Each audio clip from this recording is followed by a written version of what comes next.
گھریلو راحت کے 2 تیر بہدف کام۔ اعوذ باللہ من الشیطان الرجیم، بسم اللہ الرحمن الرحیم۔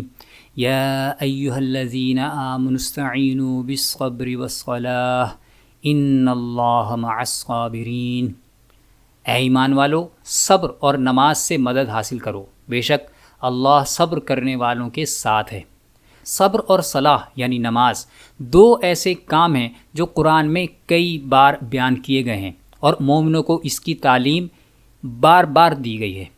مسلم تاریخ میں آدم علیہ السلام سے لے کر محمد صلی اللہ علیہ وسلم تک اور پھر صحابہ، تابعین اور تبع تابعین تک ایسے بے شمار واقعات بھرے ہوئے ہیں جن سے پتہ چلتا ہے کہ انہوں نے اپنے بڑے بڑے مسائل کو صرف 2 کاموں یعنی صبر اور صلاح سے حل کیا۔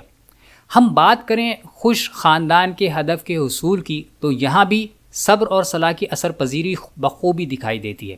چنانچہ جن گھرانوں میں زوجین گھریلو مسائل پیش آنے پر صبر سے کام لیتے ہیں اور انہیں حل کرنے کے لیے صلاح کے ذریعے اللہ کی مدد حاصل کرتے ہیں، ان گھرانوں میں اول تو بہت سے مسائل پیدا ہی نہیں ہوتے، دوسرے جو مسائل سامنے آ کھڑے ہوتے ہیں، صبر اور صلاح ایسے حیرت انگیز عوامل ہیں کہ ان کے ذریعے ان مسائل کی شدت فوراً کمتر ہو جاتی ہے، پھر انہیں حل کرنے کی سبیل کرنا مشکل نہیں رہتا، کہیں آسان تر ہو جاتا ہے۔ عموماً یہ دیکھنے میں آیا ہے کہ لوگ دفتری یا کاروباری یا سماجی معاملات میں تو خوب بے اعتنائی کا اظہار کرتے ہیں، مگر گھر پر چھوٹی چھوٹی باتوں پر آپے سے باہر ہو جاتے ہیں۔ شہری گھرانوں میں اس ضمن میں بیویاں اپنے شوہروں سے آگے ہیں۔ اپنے میکے کے بڑے بڑے معاملات کو وہ ہنسی خوشی جھیل جاتی ہیں، مگر سسرالی تنازعات میں شوہر پر برستی رہتی ہیں، اس لیے گھر کا ماحول برباد ہوتا ہے۔ گھریلو زندگی میں صبر کیسے کیا جا سکتا ہے؟ آپ شوہر ہیں یا بیوی، درج ذیل چھوٹے چھوٹے کام شروع کر دیجئے، انشاءاللہ آپ کو صبر کے نتائج اپنی گھریلو زندگی میں محسوس ہونا شروع ہو جائیں گے۔ اپنے شریک حیات کو ایسا ہی انسان سمجھیے جیسے دوسرے ہیں۔ تسلیم کیجئے کہ زندگی میں نشیب و فراز ہیں، انہی کے ساتھ جینا مرنا ہے۔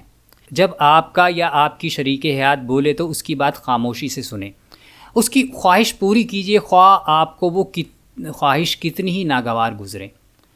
جب وہ غصے میں ہو تو آپ خاموش رہیں، مصالحت اور مفاہمت کرنا سیکھیے۔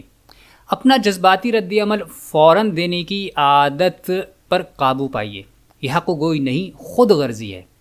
اور ہم آج کی مشق کر لیتے ہیں۔ اس کے علاوہ آپ کے خیال میں گھریلو زندگی میں صبر اختیار کرنے کے اور کیا کیا عملی طریقے ہو سکتے ہیں؟